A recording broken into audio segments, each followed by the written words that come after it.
Hey everyone!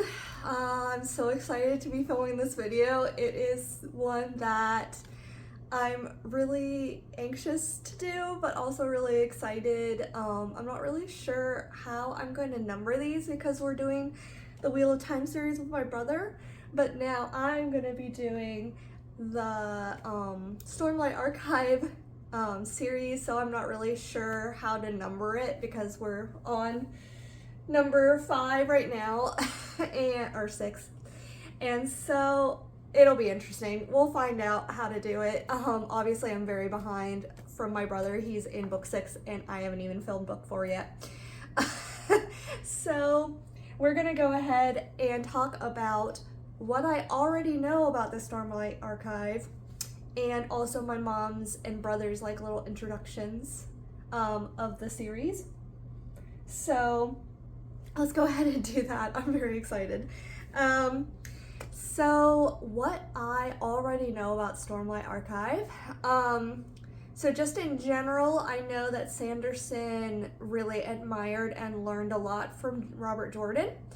Obviously he was chosen to finish it, but a lot of things he's kind of taken from that, and I've heard that his character work and his endings are very like Jordan-esque, so we'll see if that's true. Yeah, so I've heard there's great characters, and I've heard that there's like really good character work. And I've also heard about Sanderlanches, which my mom hasn't heard that phrase before, which is funny to me because I thought that she would have. Sanderlanche, like the endings get really, really intense and you want to read like the last 200 pages all in one sitting, basically, is what I've heard. And he definitely gets that from Jordan, so I feel like that's what he's known for, but just so you know, he got that from Jordan. I'm always going to hype the Wheel of Time. I've also heard that Hoyt is in these. I don't know if that's correct. Maybe I'm wrong. If you hear anything that I'm wrong, maybe don't correct me because I want to be surprised. But anyway, I think Hoyt is in these. Hoyt I know from Tress of the Emerald Sea, and I think he appears once in Mistborn. No spoilers for Mistborn, by the way. I only read the first 2. I haven't read the 3rd yet. So I think Hoyt is in these. And maybe some other characters like have overlap because I think they're in the same universe but not in the same planet, as far as I know. Obviously, please don't correct me if I'm wrong. I'll find out if I'm wrong. I know that the last 2 books have kind of mixed reviews, but the first 3 people are like the best fantasy I've ever read. So we'll see if that's true. I'm okay if the last 2 are not as good. We'll see what happens. To be completely honest, the bet was for us to read them, not technically finish, and I don't want to remind my brother of that, so TJ, I didn't say that. But I do think I'll finish. It's 5. They're huge, obviously, but if I space them out well enough, I think it'll be okay that I'm still reading 5 ginormous books. I mean, it's not 14, so I think I'm okay. They are bigger.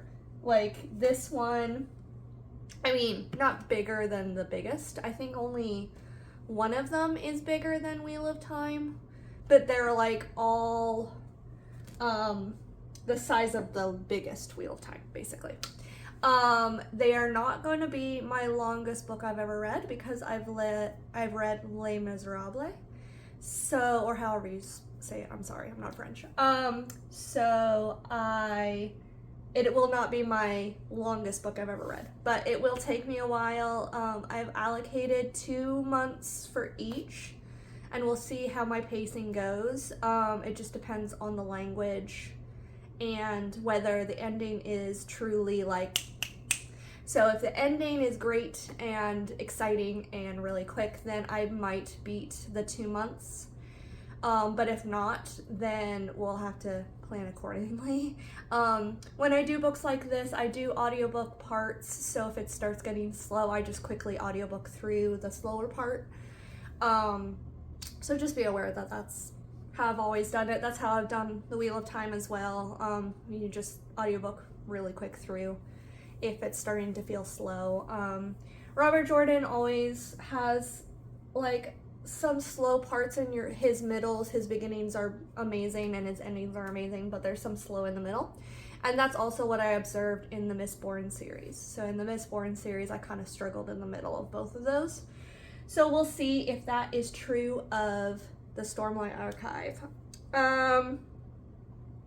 Let's see. I think that's all that I know about them, though. Just the good character work, the good endings, and the problems with the last 2 books. I don't have any specifics, just that there are problems with those last 2 books. So that's about it for me. So you could tell that's not really a lot. I do have some things that some people would say they wish I didn't know, but can't undo that, right? I've just been on BookTube, so I have some deets. My mom wanted to share, my mom and my brother wanted to share some parts about why this series is special to them. I'm not quite sure if my mom's read all 5. I think she's read 4. She's going to be reading these with me, which is really exciting. I'm really excited that they're doing that, that she's doing that. She read these during COVID, and she was in Thailand during COVID, and they had way stricter rules than in America. So she was basically in complete isolation, and these books kind of got her through. So that's kind of special for her. These books and The Wheel of Time. She's always reread The Wheel of Time. And then for my brother, this is also a special series because he actually knows someone who, consulted with Sanderson about some of the mental health things in these books. So his friend has DID or knows someone with DID. I can't remember the full story. And so he's actually credited in one of the books because he helped Sanderson with some of the details with the mental illness. So that's very, very cool. And so it's very special to my brother and my sister-in-law.